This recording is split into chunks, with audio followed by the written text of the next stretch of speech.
ძველ ბერძნულ და რომაულ წერილობით წყაროებში კოლხეთი ხშირად მოხსენებულია როგორც ოქრო მრავალი ქვეყანა. ანტიკურობის უდიდესი გეოგრაფი და მოგზაური სტრაბონი, რომელიც ძველი წელთაღრიცხვის პირველ საუკუნეში მოღვაწეობდა, საუბრობს რა არგონავტების კოლხეთში ლაშქრობის მიზეზებზე, ამბობს რომ სწორედ ამ ქვეყნის კოლხეთის სიმდიდრე ოქროთი ვერცხლით და რკინით იყო ძირითადი მიზეზი, რამაც განაპირობა არგონავტების კოლხეთში ლაშქრობა. იგივე სტრაბონის ცნობით და ამასვე ადასტურებს მეორე რომაელი მწერალი აპიანეც კავკასიის მთებიდან ჩამომდინარე ნაკადულებს ჩამოაქვთ ოქროს შემცველი ქვიშა, რომელსაც ადგილობრივი მოსახლეები აქ უდავოდ იგულისხმება რა თქმა უნდა კოლხები აგროვებენ და ამუშავებენ მას. საინტერესო რომ ამავე ცნობას ადასტურებს უფრო გვიანი პერიოდის ბიზანტიელი ავტორები, კერძოდ მე-12 საუკუნის ევსტათი თესალონიკელი, რომელიც ამბობს რომ ოქროს საწმისი ეს არის ოქრო დამწერლობის წესი. ანუ ოქროს საწმისი ეს იყო ტეტრადზე გაწერილი წესი, თუ როგორ ხდებოდა ალქიმიური საშუალებებით ოქროს მიღება. მართალია ეს წერილობითი წყაროები შედარებით ადრეულ პერიოდს, კერძოდ კი ანტიკური ხანის ადრეულ ეპოქებს ეხება, მაგრამ როგორც არქეოლოგიური აღმოჩენების მიხედვით ჩანს, ეს ტრადიცია უფრო გვიან ანტიკურ პერიოდშიც გრძელდება. ამას წერილობით წყაროებთან ერთად დიდარი არქეოლოგიური აღმოჩენებიც ადასტურებს, როგორც აღმოსავლეთ, ისევე დასავლეთ საქართველოს ტერიტორიაზე. დასავლეთ საქართველოში ახალი წელთაღრიცხვის პირველი, მეორე, მესამე საუკუნეების და უფრო გვიანი პერიოდის არაერთი ოქროს ნივთი აღმოჩენილი. ნაწილი განძების სახით, ხოლო ნაწილი კი სამარხეული ინვენტარის სახით. და მათ შორის ალბათ განსაკუთრებული და მე ვიტყოდი ზოგიერთი ნივთის თავისებურებიდან გამომდინარე უნიკალურია გონიოში აღმოჩენილი ოქროს ნივთები.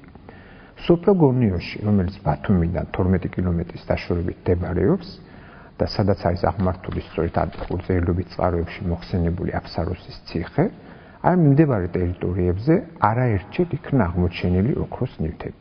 ამათგან მნიშვნელოვანია მე-20 საუკუნის 30-იან წლებში ციხესთან ახლოს აღმოჩენილი სამარხი, რომელიც თვითმხილველთა გადმოცემით აღმოჩნდა ციხის კედლებთან ახლოს და მასში იდგა ხის სარეცელი, სადაც მიცვალებული ესვენა, ხოლო ირგვლივ კი ოქროს ნივთები ელადა. სამწუხაროდ ეს განძი, აი ამ განძს ჩვენამდე არ მოუღწევია, იგი დაიკარგა. თუმცა ძალიან საინტერესო მომენტია, რომ ერთ-ერთი თვითმხილველი აი ამ განძის შემდგომ წლების მანძილზე გონიოს არქეოლოგიურ ექსპედიციაში მუშაობდა. ეს გახდა ბატონი რემზი ბარამიძე, რომელმაც დეტალურად აღვიღწერა თუ რა იყო აი ამ განძში. მან ქვიშაზე დაგვიხადა კიდეც ის ნივთები, რომელიც თვითონ ნახა, ხოლო ნაწილი კი გადმოცემით ჰქონდა მას მიღებული.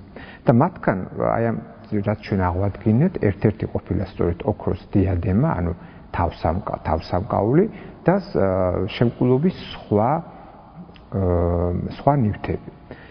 მე ვთქვი, რომ ეს განძი დაკარგულია მეთქი. ესე იგი, როგორც ბატონი რემზი მოგვითხრო, თავიდანვე პოვნელებს გადაუწყვეტიათ, რომ ეს აღმოჩენა არ გახმაურებულიყო. გასაგებია თუ რა მიზეზის გამოც, მაგრამ ეს ამბავი გახმაურდა და მიაღწია თურმე იმ პერიოდის უშიშროების სამსახურამდე.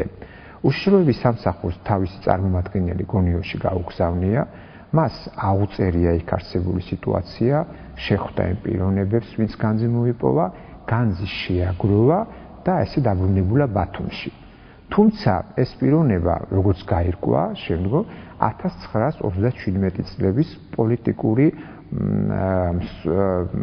პროცესების მსხვერპლი გახდა და ამდენად ეს განძი დაიკარგა დღეს იგი ქართული საზოგადოებისათვის და არა მარტო რა თქმა უნდა ქართული საზოგადოებისათვის დღეს ეს განძი უცნობია.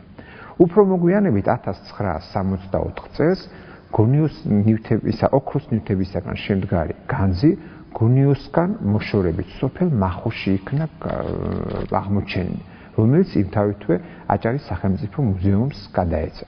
და აი 1974 წელს სოფელ გონიოში კიდევ აღმოჩნდა ოქროსაგან შემდგარი ნივთების განძი.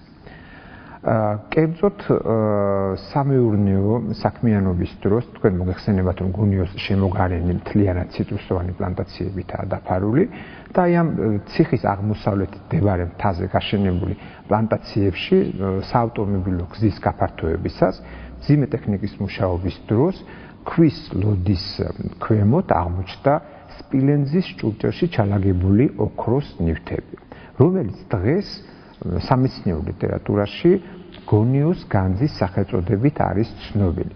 ანუ განძი გადამალული სიმდიდრე. თავისთავად რა თქმა უნდა, როგორც დაბრუნებადი განძი. ანუ პიროვნებებმა იგი გადამალეს იმისათვის, რომ გადამალეს როგორც სიმდიდრე და შემდგომ დაბრუნების და გამოყენების მიზნით. განძში აღმოჩენილი ნივთების მიხედვით ჩანს, რომ იგი აშკარად სამარხეული ინვენტარი იყო. შეიძლება იმ პერიოდშივე გაძარცვული სამარხის შედეგად იქნა შენახული აი ეს განძი. განძის აღმოჩენისთანავე გახდა ცნობილი ბათუმის სამეცნიერო კვლევითი ინსტიტუტისათვის და ადგილზე იგი მოინახულა ბათუმის შემდგომ უკვე ნიკო ბერძენიშვილის სახელობის სამეცნიერო კვლევითი ინსტიტუტის დირექტორმა, აწმყასვენებელმა ასტანინაიშვილმა და არქეოლოგიური კვლევის ცენტრის პროფესორმა თეიმურაზ მიქელაძემ. მათ მოინახულეს ეს ადგილი, შეაგროვეს ასევე დამატებით სხვა ნივთებით, ოქროს ნივთები, ზოგადად განსაზღვრეს განძის ქრონოლოგიური ჩარჩო და სპეციალური მიღება-ჩაბარების აქტით იგი გადასცეს აჭარის სახელმწიფო მუზეუმს.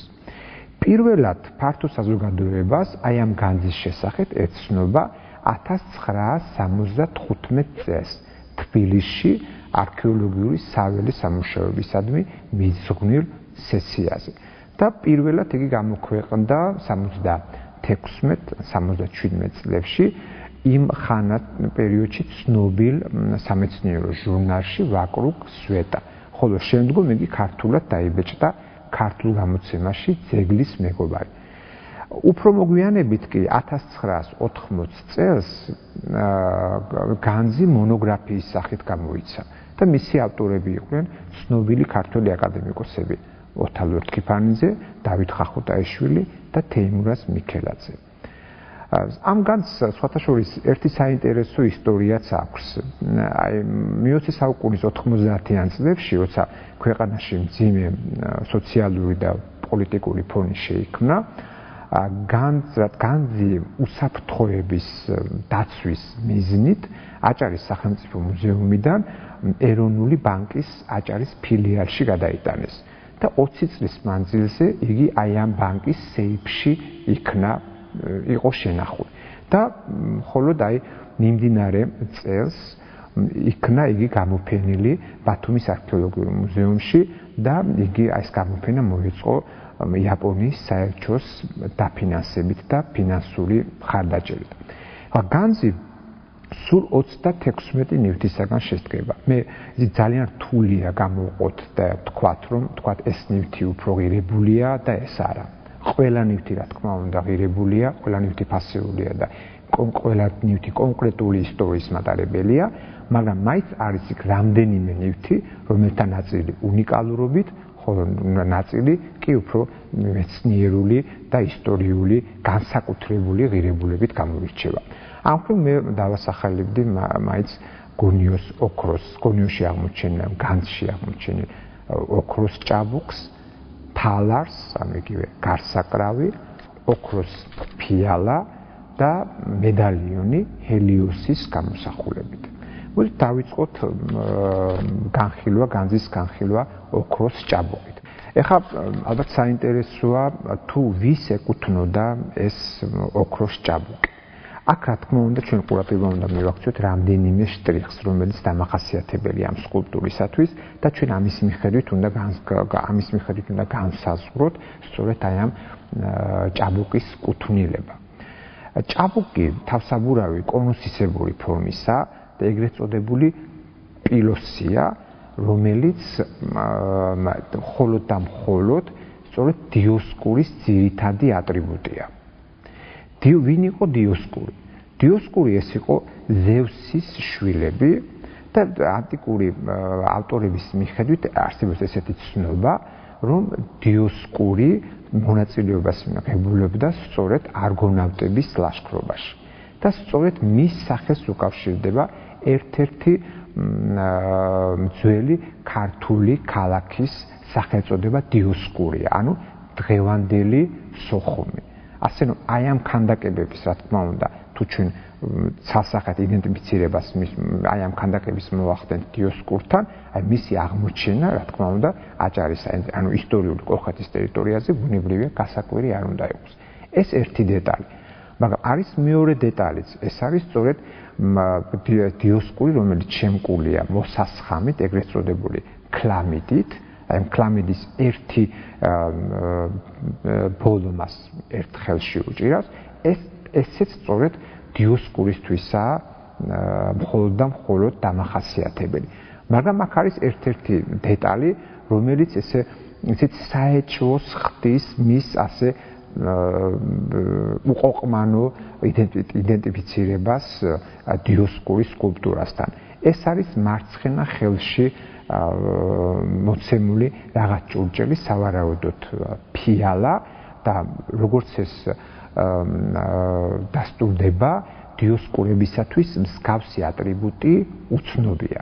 მაგრამ იგი დამახასიათებელი არის კაბირებისათვის. მაგრამ ანტიკური წყაროების მიხედვით დიოსკურებიც სწორედ კაბირებთან არის გაიგივებული. ანუ ახალგაზრდა კაბირი იგივე დიოსკურია.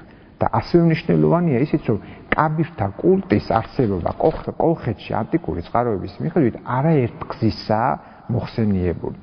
კაბირები თავის მხრივ ასევე იდენტიფიცირებულია სწორედ კორიბანტებთან. კორიბანტები ესენი იყვნენ ღმერთის დიდი დედის კიბელას ქურუმები, რომლებიც მიჩნეული არიან როგორც ზევსის მცველები. აქაც ერთი მომენტია, რომ ანტიკური წყაროები კორიბანტებს მოიხსენებიან როგორც კოლხეთიდან მოსულებად. აი მაგალითად სტრაბონი პირდაპირ საუბრობს, რომ ტიტანებმა რეას მიუჩინეს კორიბანტები მცველებად. ამბობენ, რომ კორიბანტები ბაქტრიიდან არიან მოსულები, თუმცა ერთი ნაწილი საუბრობს, რომ ისინი კოლხებიდან არიან მოსულებიო.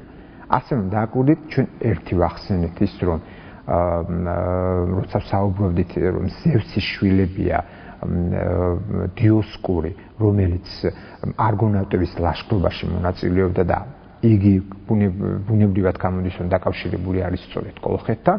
და მეორე ეს დეტალი, თუ ჩვენ დიოსკურის ამ ქანდაკება მოვიაზრეთ როგორც კორიბანტის ქანდაკება, ამ შემთხვევაშიც იგი უკავშირდება სწორედ კოლხეთს, რადგან როგორც აღვნიშნე, ერთ-ერთი ვერსიით კორიბანტები სწორედ კოლხეთიდან არიან მისულები.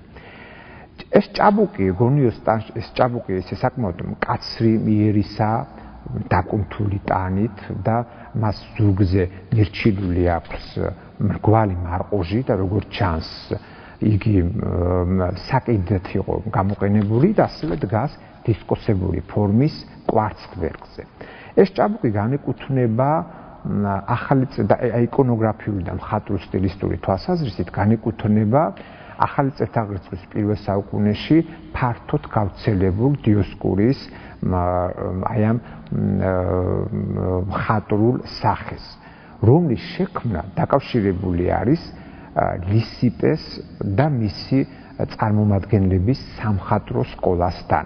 ლისიპეს იყო ძველი წელთაღრიცხვის მე-4 საუკუნის ცნობილი ბერძენი მოქანდაკე, რომელმაც ამ მიმართულებით მთელი მიმდინარეობა შექმნა. არანაკლებ საინტერესო და მე ვიტყოდი უნიკალურობით გამოვირჩევა მეორე ნივთი, ეს არის გარსაკრავი, იგივე ფალარი, სადაც გამოსახულია ცხოველთა შებრძოლების სცენა. სავარაუდოდ ვეფხვი, ყველა შემთხვევაში არის კატისებური ოჯახის წარმომადგენელი, თავს ესხმის ჯიხვისებურ ცხოველს. ეს ცხოველები რელიეფურადაა გამოსახული და მთლიანად ინკრუსტირებულია ფერადი თვლებით, ძირითადად პასტით. ასევე ინკრუსტრაცია მოცემულია ჭურჭლის სხვა ფორმაზეც. ეხლა ხატულ სტილისტური თვალსაზრისით იგი ახალი წელთაღრიცხვის პირველი საუკუნის პოლიქრომულ სარმატული მხატვრობის ნიმუშს წარმოადგენს და იგი ფართოდ იყო გავრცელებული მთელს ანტიკურ სამყაროში, როგორც ტანსაცმლის და ცხენის აკაზმულობის დეტალები. ერთი მნიშვნელოვანი დეტალი, რომელიც ახასიათებს აი ამ სტილს, არის მაქსიმალური ნატურალიზმი, ანუ მიმსგავსება რეალურთან, რაც კარგად ჩანს გონიოს გარსაკრავის მიხედვითაც. თითეული ფორმა ცხოველებისა ისეა გამოსახული, რომ იგი მაქსიმალურად რეალურ ფორმებთან არის მისადაგებული. ხა დასკვნის სახით შეგვიძლია ჩვენ ვთქვათ, რომ გონიოში აღმოჩენილი განძი როგორც იკონოგრაფიული, ისევე მხატვრულ სტილისტური თვალსაზრისით მსგავსია თანადროული პერიოდის საქართველოში აღმოჩენილი სხვა კომპლექსებისა და მთლიანობაში იგი ერთ მთლიან საიულერო წრეს განეკუთვნება, რომლის გავრცელება საქართველოში ახალი წელთაღრიცხვის პირველი საუკუნეებიდან იწყება და იგი გარკვეულწილად რომაელთა კულტურულ ექსპანსიას უკავშირდება აღმოსავლეთ შავი ზღვისპირეთში.